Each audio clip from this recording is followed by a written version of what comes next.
There is a point where effort stops being productive. It becomes force. You force the relationship to work. You force people to understand you. You force yourself to feel positive. You force the business to grow faster. You force the manifestation to appear.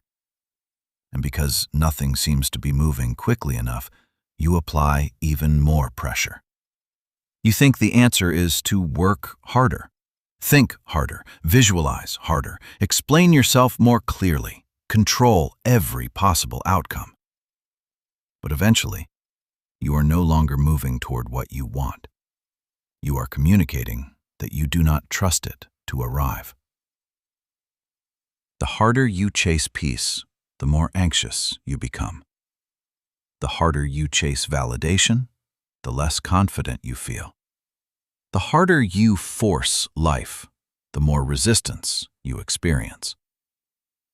Today, we are looking at why force keeps you trapped and what to do instead. This is Black Sheep Psychology. There is nothing wrong with effort. Effort builds skills. Effort creates momentum. Effort allows you to participate in your own life. Force is different. Force begins when effort is driven by fear. You are no longer taking action because the action is useful. You are taking action because you are afraid of what will happen if you stop. You send another message because silence feels unbearable. You explain the boundary again because someone still does not approve. You check the numbers repeatedly because you do not trust that the business is moving. You change your strategy every few days because results have not arrived quickly enough. You repeat an affirmation 50 times, not because it settles you, but because you are terrified that one negative thought will destroy everything. That is not calm intention. That is hypervigilance. Force often looks productive from the outside. You may be working constantly, researching constantly, planning constantly, trying to fix every weakness before it becomes visible. But underneath all that activity is one message. I do not believe things will work unless I control every detail. This is why forcing yourself creates exhaustion. You are not only doing the work, you are also attempting to control time, people, perception, emotion, and outcome. You are trying to remove uncertainty from life. But uncertainty cannot be removed.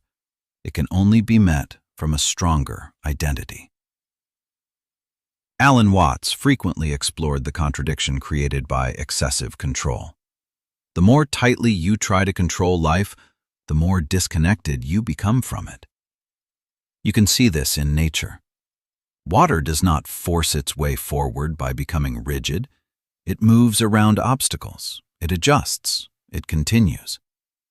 A person who cannot tolerate uncertainty tries to become the opposite of water. They tighten. They grip. They resist every change in direction. They believe strength means never yielding. But rigidity is not strength. A rigid branch breaks under pressure. A flexible branch moves and remains intact. The same principle applies psychologically. When you insist that life must unfold in one exact way, every delay feels like failure.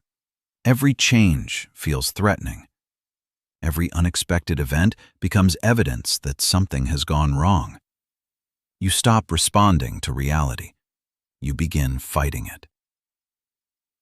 Letting go does not mean doing nothing. It means releasing your demand that everything must happen according to your preferred timetable. You still take action. You still make decisions. You still move toward what matters. But you stop strangling the outcome. You stop turning desire into desperation. You stop believing that one specific person, opportunity, or result is the only doorway available to you. That is where calm power begins. The desire to force life is often a learned survival pattern. Perhaps you grew up in an environment where things changed without warning. Perhaps someone else's mood determined whether the day felt safe. Perhaps mistakes were punished harshly. Perhaps you became responsible for keeping other people calm. You learned to anticipate, to monitor, to prepare, to prevent. That ability may have protected you once, but later, it can become a prison. You begin believing that if you relax, something will fall apart. If you stop checking, something will go wrong. If you stop managing people, they will become upset. If you stop pushing, life will forget about you. This creates a false sense of responsibility. You start treating every uncertain outcome as something you must personally control. The nervous system often prefers familiar tension over unfamiliar peace. Tension feels active. It feels responsible. It feels like you are doing something. Peace can feel dangerous when you have spent years associating vigilance with safety. That is why letting go may initially feel uncomfortable. You may interpret calm as laziness. You may interpret patience as failure. You may interpret silence as rejection. But discomfort does not mean the new behavior is wrong. It may simply mean you are no longer feeding the old pattern. Here is the shift. Stop asking, "How do I force this to happen?" Ask, "Who would I be if I trusted that I could handle the outcome?" That question returns you to identity. A confident person does not become confident after everyone approves. They behave with confidence before approval arrives. A financially secure person does not wait for a perfect month before making clear decisions. They begin treating money with discipline, patience, and self-respect now. A person who feels worthy of love does not chase someone who remains uncertain. They stop auditioning. They stop over-explaining. They stop trying to manufacture reciprocity. They become available for mutual love rather than obsessed with securing one particular person. This is what it means to become the person first. You do not pretend that the outcome has already happened. You begin embodying the qualities that would make the outcome natural. You ask, how would the calmer version of me respond? What would the self-respecting version of me stop tolerating? What would the successful version of me do consistently? What would the secure version of me no longer chase? Then you take one action from that identity, not 20 actions. One. That is enough to begin changing the pattern. Here is a simple practice you can use today. Take a page and divide it into 2 columns. At the top of the first column, write, "What I can influence." At the top of the second, write, "What I cannot control." Under what you can influence, include things such as your actions, your boundaries, your preparation, your consistency, your standards, your response. Under what you cannot control, include other people's opinions, their timing, their emotional reaction, exactly when an opportunity appears, how every detail unfolds. Now, look at the second column and say, I release the responsibility to control what was never mine to control. Then, choose one action from the first column. Send the proposal. Complete the workout. Publish the video. State the boundary once. Apply for the opportunity.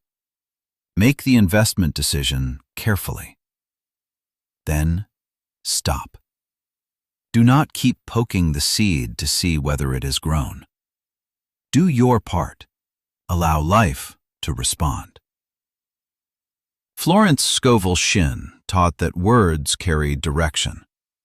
But words spoken from panic communicate something different from words spoken with conviction. Consider the difference between, "I hope this finally works," and "I expect the right outcome to meet me as I continue forward." The first statement is watching for failure.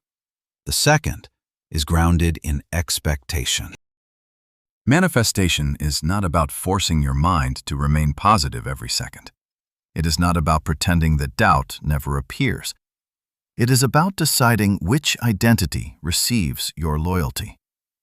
When fear says, "Nothing is happening," you answer, "I continue to become the person who is ready for what I asked for." When impatience says, "You are running out of time," you answer, "I do not measure my future by today's temporary evidence."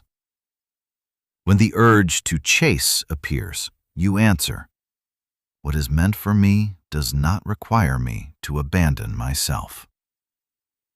Use this statement once in the morning and once before sleep. I act clearly, release force, and allow the right outcomes to meet me.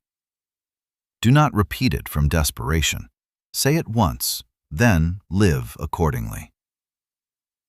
You do not need to stop caring. You need to stop gripping. You do not need to stop taking action. You need to stop using action to escape uncertainty. You cannot force peace.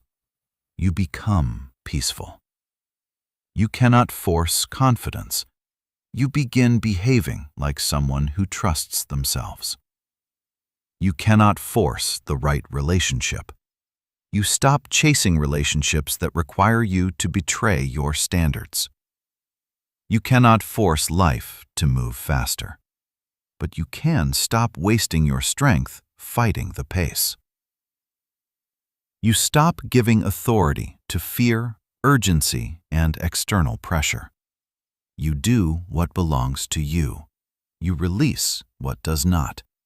And you continue becoming the person who can hold the life you are creating. And remember, force says you do not trust life. Self-authority says you trust yourself to meet it.